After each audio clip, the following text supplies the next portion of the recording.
Hello, my friends. Please do not judge my little storage area.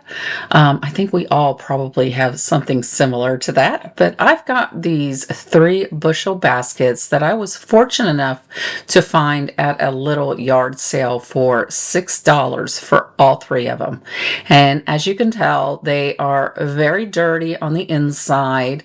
They've got some wear, they've got some tear, but I did take these out in my front yard with my water hose, clean them up. I used some Dawn dish soap, just kind of wiped all that dirt and stuff off.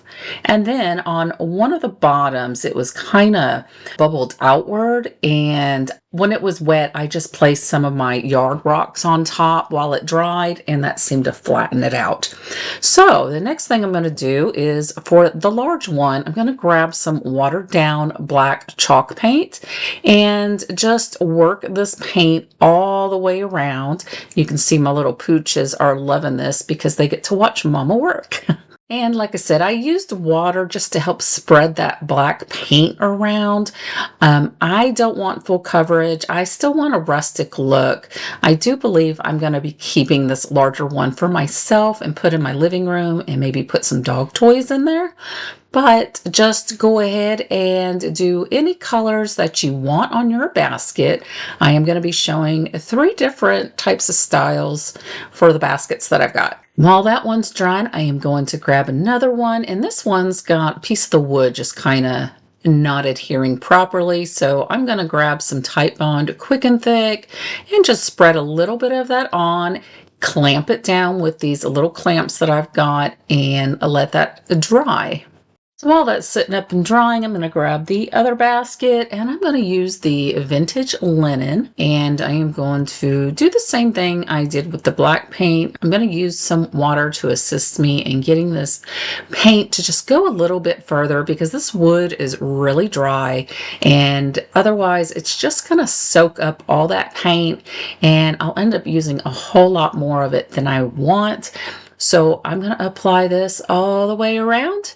This one I'm going to go ahead and use vintage linen, Marquee, and then folk arts chalk paint in Nautical.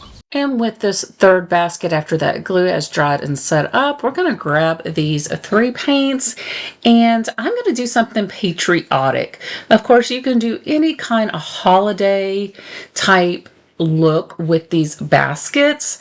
I think it would make a great Santa Claus belt buckle. If you were to paint like a Santa Claus belt buckle on one for Christmas, I think that would be really cute. But since we are getting close to the 4th, I figured patriotic was where I needed to go, and I like to decorate in the summer with patriotic type theme anyway. As you can see, I just first started with my white paint and kind of just skipped every little slat, and now I'm going in with the red color paint and kind of filling in. Then once I've got those 2 colors on, I'll grab that blue and I'll start going along the trim that goes around the width of the basket and paint that. And you can see I've got some of the natural wood color showing in between my red and white. Well, I didn't get it on camera, but I do go back in and fill that in with my white color paint. I just didn't like the way that it looked. So you'll see that here when I get finished with it.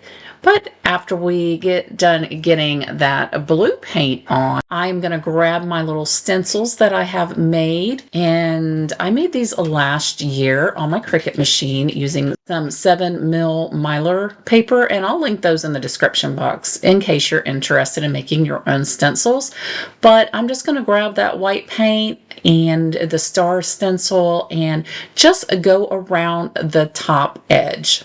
Once I have finished painting all of those, I'm going to use this Helmsman Spar urethane, and I am going to apply a couple of coats so I can protect it for outside use. Now that I am back inside my crafting space, I've got this paper from Decoupage Central, and I'm going to use my water pen and just apply that water so I can tear this out. I don't want any straight edges. Not having those straight edges is going to allow that paper to really blend into the paint and look like it was just kind of painted on there as opposed to stuck on there. And once I've got that all torn out, I am going to be using my clear liquid patina from DIY and also have a mister of some water so I can spray that on my paper.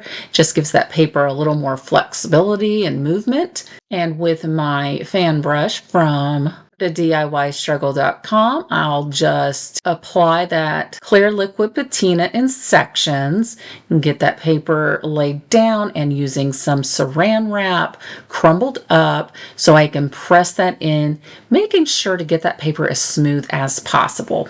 And then I'm just going to work my way down. Now, when I get to the little center section that is raised, I just try the best that I can to get it smooth around there and laid as flat as possible. It's okay if there's a little gap. You know, these pieces are handmade, and I'm pretty sure most people who buy items that are handmade expect, you know, that there could be little details like that in a project, but you know, do the best you can. But having that paper misted with that water really helps this go smoothly.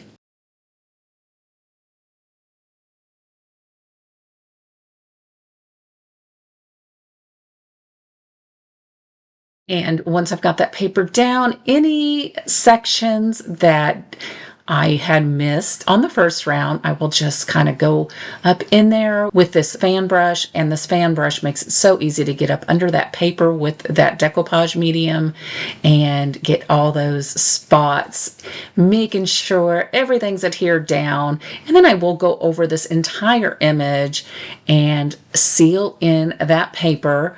And in the end, I do end up applying 2 coats to this paper. I just want to make sure it is completely sealed. And after I got that paper on, I grabbed the color Farm Fresh from DIY Paint. I just felt like this basket needed a little bit more color, and that Farm Fresh really goes with the colors in this paper. I also contemplated putting some transfers from the Wild Bloomin' transfer booklet from IOD on there, but after I got this paint on there, I thought it was perfect as is, so I did not apply any transfers, but feel free to. This went in a completely different direction, this basket. I really wanted it a little bit more shabby chicish. I wanted to do more of a pink color, but when I saw this paper, I really liked it. It reminded me of my daughter because she likes to read, and I thought maybe I would give this to her. Maybe she can put her, you know, little books in there or whatever she would desire. But so I'm going to be gifting this one to her. But what I ended up doing with this color was with a chip brush, I just went over it lightly. Okay, I just went over it, applied some color here and there, definitely around the top rim. I wanted it to look like this blue had really been fading off over the years. And off camera, I just grabbed some fabric and kind of tied it together and hung it off one of the handles, and then this one is complete.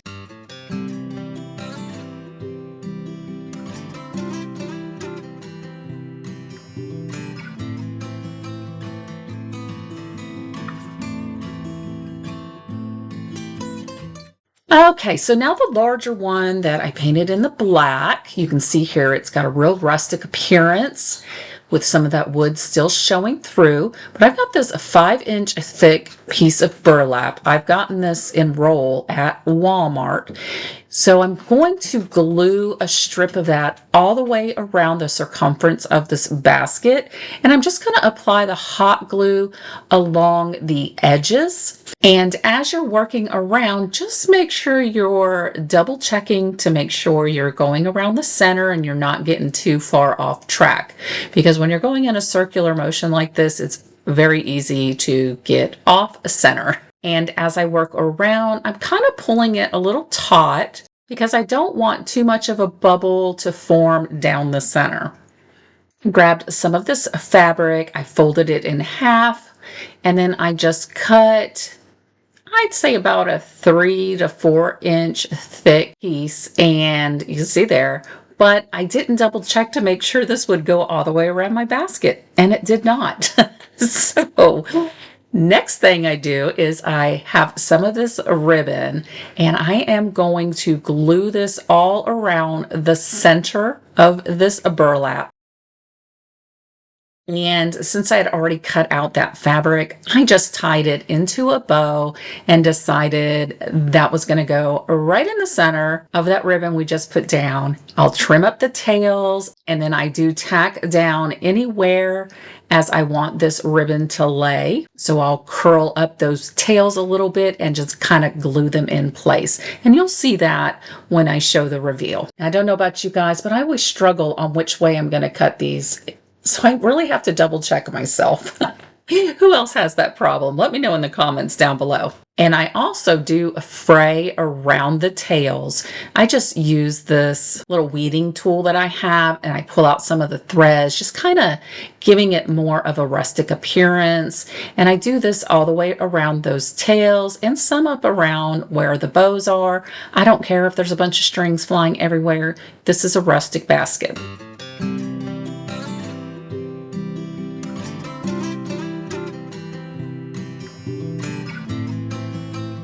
And for my final one, my patriotic one, I felt like it was missing something. So I grabbed one of these flags and I went ahead and applied just whatever was left on my brush.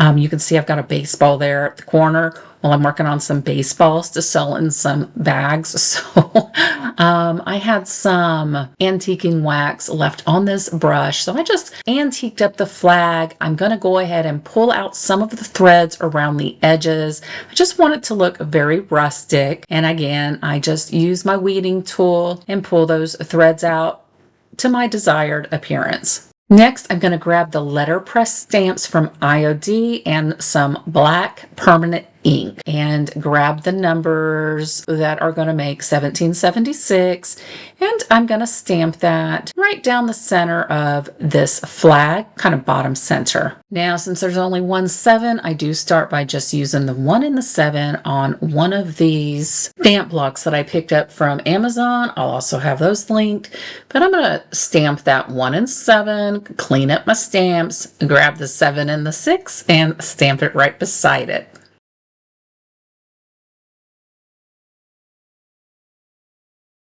And I am once again going to grab that 5-inch wide burlap and I want to adhere the flag right in the center of this burlap. But I'm going to trim the burlap down around the edges, and then with that same weeding tool, I'm just going to pull out some of those fibers so we give that burlap a rustic, frilly appearance.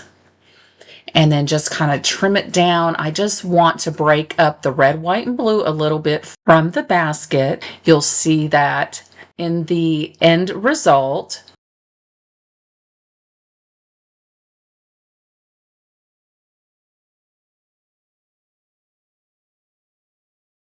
And I also have a little rusty star that I'm going to adhere right in the center of where the stars are on the flag. I just thought it gave it a little bit more of a rustic appearance. And then this one will be finished.